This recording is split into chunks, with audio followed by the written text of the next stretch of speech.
Welcome back to Simple Fixins. I'm Struss. Will Amyot just a couple moments ago showed you how to check the fluids in your car, and like he said, it's time to look at the most important parts of your car, the tires. Now, in many cars, the main thing you need to know is where the spare tire is located. In the case of this 2004 Dodge Intrepid, it's going to be in the back here, and there's a well back here with a little panel that goes over the top. You unscrew the well, and underneath that is where your spare tire sits. You take the tire out, and the jack, along with the wrench and the handle, sit underneath the tire. Now, in the case of this car over here, this is a 2004 Ford Explorer, the tire is not inside, but rather underneath the car, and the jack sits in the back seat. Now, when you go to change the tire on your car, you're going to need a jack to lift the car up.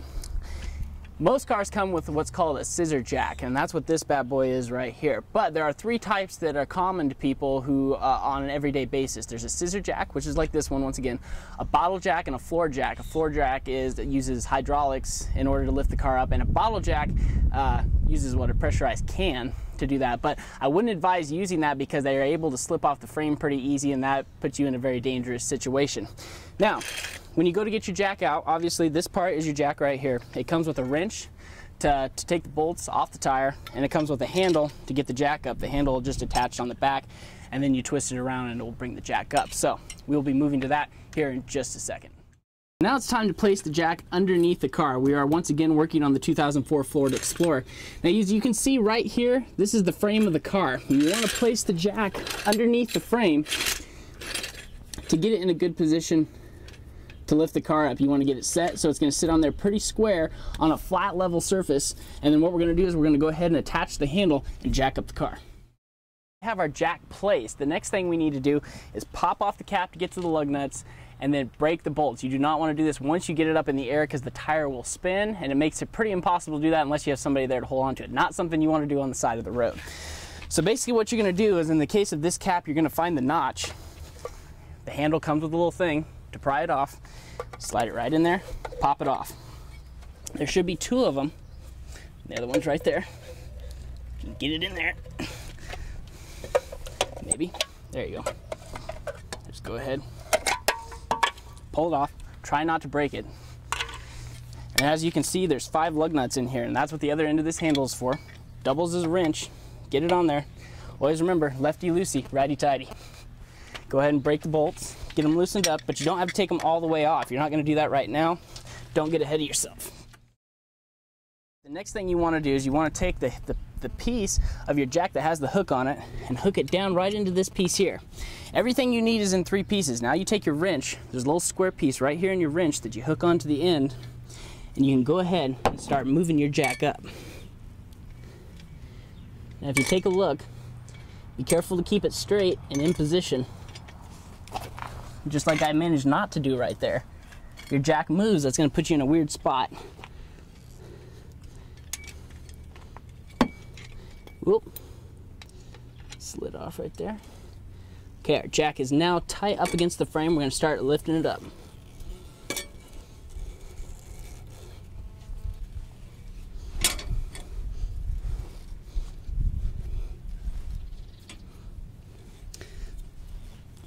Really the most grueling part of this process too, to be honest with you. Getting the car off the ground so you can get the tire off.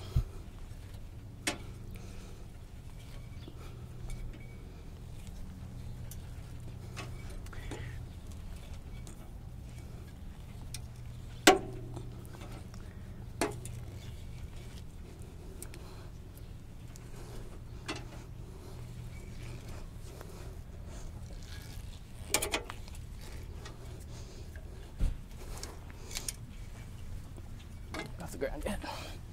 Okay. All right, so now the tire is off the ground just enough for us to get the tire off, so we're set to take the tire off. All right. So now that we have the tire up in the air, we just have it off the ground just enough to take the tire off. We've already loosened these bolts, but you're going to notice they're a little bit tight once again, so you get your wrench back out. You can loosen them up however much you need. Now, this is where this cap comes in really handy, guys. On the side of the road, you can use this as a little place to put your lug nuts so you don't lose them. Trust me, that's good. You don't want them rolling all over the place when there's cars driving by at 85 miles an hour. So we get the lug nuts off. It takes a couple seconds. a little bit of a grueling process.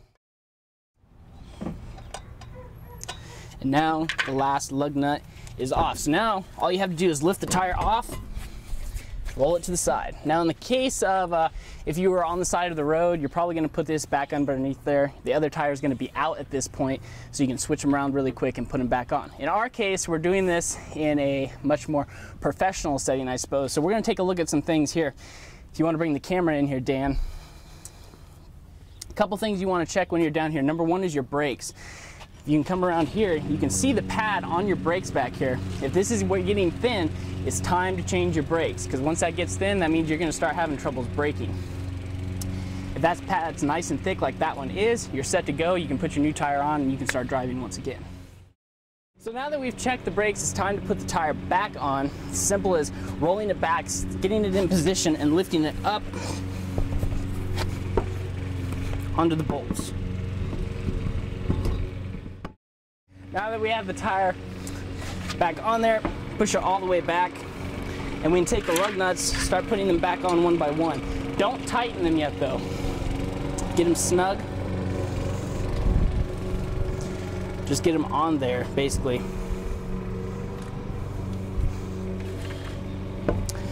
Even when I start putting them back on, I like going opposites. So if you started with this one, go to the one across from it. You just get into the habit of doing that. That's really good, because as you tighten them, you want to tighten across from each other so you get a nice even tightness all around, and it's not uneven. Oop. And then I broke my own rule. Whew. All right, so now we have our lug nuts on here, snugged up there. This one needs to be a little bit snug, but as you can see, the tire's still not completely on. So now, since we've gotten into the habit of going cross-section, you can go put your wrench on the bolt and start tightening it up. Now here, you still don't want to tighten it all the way, just get it snug.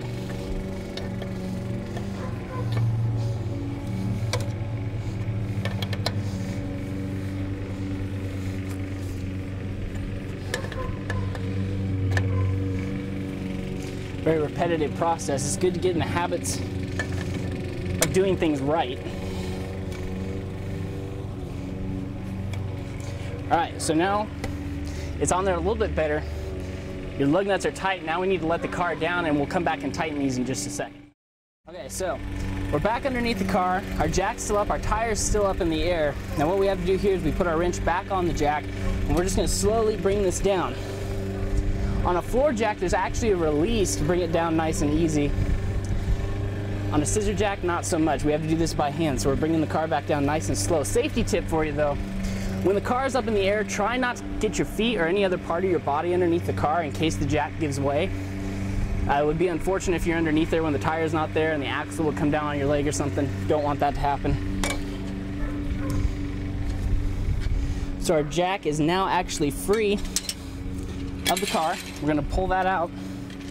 The car's back down on the ground, and now it's time to come back around and tighten up the lug nuts and finish this tire up. All right, so our car is once again back down on the ground. Our lug nuts are tight, the tire's on there. Now we need to come back and do the final tightening of your lug nuts.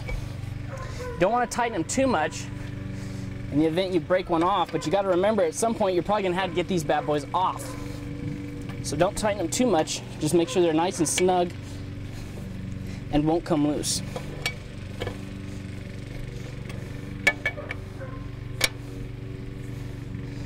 After that's on, you can go ahead, put your cap back on there, line it up over your lug nuts, and put it back on there. And that is how you change a tire on a 2004 Ford Explorer. We'll be right back on Simple Fixins. Well, folks, that's our show. Today we went over how to change and check your engine fluids and how to change a tire.